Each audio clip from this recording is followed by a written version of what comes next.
अस्सलाम वालेकुम जी, मैं मोहम्मद ज़ुबैर खान न्याजी आज ये प्रेस कॉन्फ्रेंस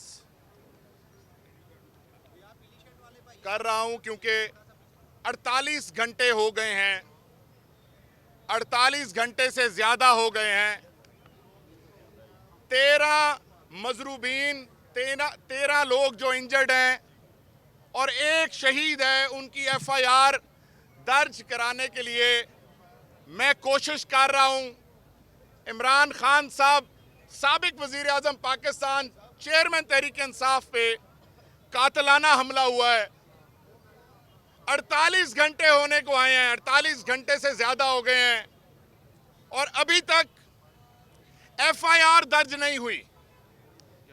ये बात, ये प्रेस कॉन्फ्रेंस या ये जो मेरा मुद्दयत में आना, मैं जो प्रेस उस FIR का मुद्दई हूं, वो खान साहब के रिश्तेदार होने की हैसियत से नहीं हूं, मैं तहरीक इंसाफ के कारकुन होने की हैसियत से हूं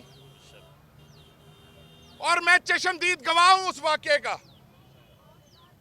मेरी आंखों के सामने यह वकूआ पेश आया, मेरी कानों ने सुना, मेरी आंखों ने देखा।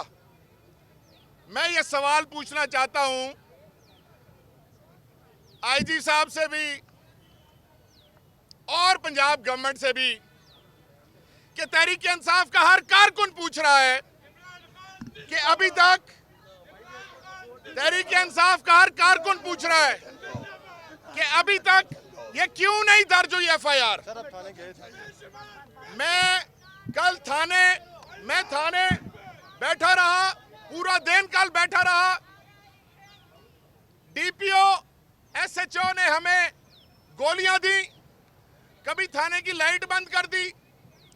मेरा यह सवाल है ऑन बिहाफ ऑफ 13 जख्मियों के और एक शहीद के बिहाफ पे मेरा सवाल है आपसे। सवाल यह है कि मुझे बताया जाए कि आपने 48 घंटे से पर्चा दर्ज नहीं किया, रजिस्टर नहीं किया FIR, तो मुल्जिम से तफ्तीश कैसे शुरू हो गई? ये बात जिंदाबाद। मुल्जिम से तफ्तीश कैसे शुरू हो गई? सर एक सेकंड सर। जी, मुल्जिम से तफ्तीश और उसका बयान कैसे मंजरे आम पे आ गया? उसका बयान कैसे मंजरे आम पे आ गया? और जबकि किसी एक जख्मी का बयान भी नहीं लिया गया अभी तक। कौन से मुकदमे की तफ्तीश कर रहे हैं जो रजिस्टर नहीं किया अभी तक?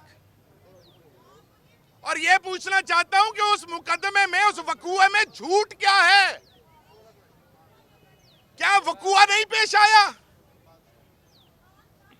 क्या मौजम गोंदल शहीद नहीं हुआ हमारा कारकुन?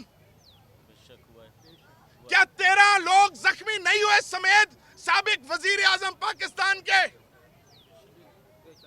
जिस वाकये को लेके इंटरनेशनल मीडिया में तूफान बरपा हुआ है, पूरी दुनिया में कशमकश है कि आलमी सतह के लीडर इमरान खान पे हमला हुआ है, समेत 13 और एक शहीद के मारने की साजिश तो पूरे कारवान को थी। ये साजिश कहां तैयार हुई? ये किसका प्लान था? और हमें खबरें आ रही थी, हमें इत्तला थी कि ये होना है। वो इत्तला कैसे थी? वो धमकियां क्यों हम तक पहुंचाई गई थी एक दिन पहले?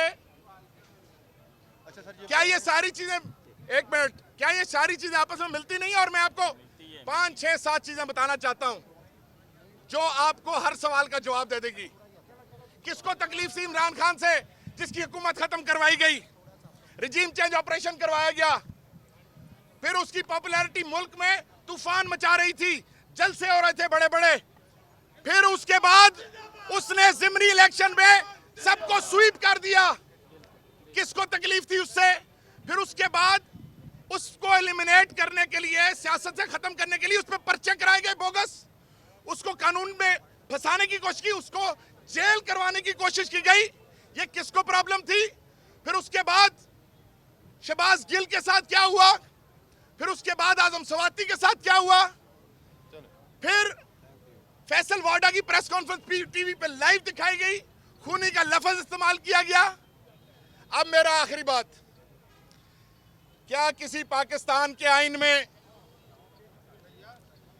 किसी फौजी को कानून के तले लाना मना है? किसी फौजी के खिलाफ एफआईआर कटवाना मना है किसी कानून में? नहीं मना, नहीं। क्या वकूए में कुछ झूठ हुआ है? नहीं।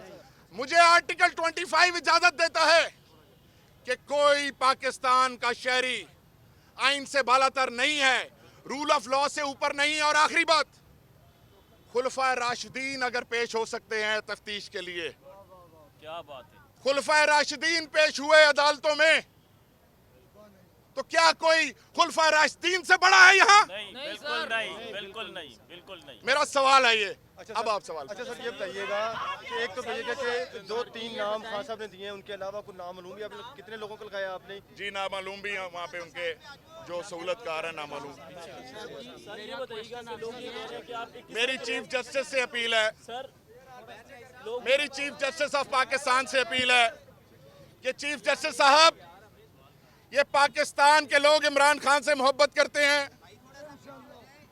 ये पाकिस्तान का 13 जख्मी और 1 शहीद के घर वाले चीफ जस्टिस साहब आपकी तरफ देख रहे हैं। बेशक देख रहे हैं। चीफ जस्टिस साहब, इंसाफ की अदालतें आपकी तरफ, इंसाफ की तवक्को आपकी तरफ है। एफआईआर दर्ज नहीं हो रही है सर, क्या नाम निकालने का मंसूबा बनाया जा रहा है? देखिए एफआईआर हमने दे दी है और इंशाल्लाह हम उसी एफआईआर को परसू करेंगे, हमने पहुंचा दी है।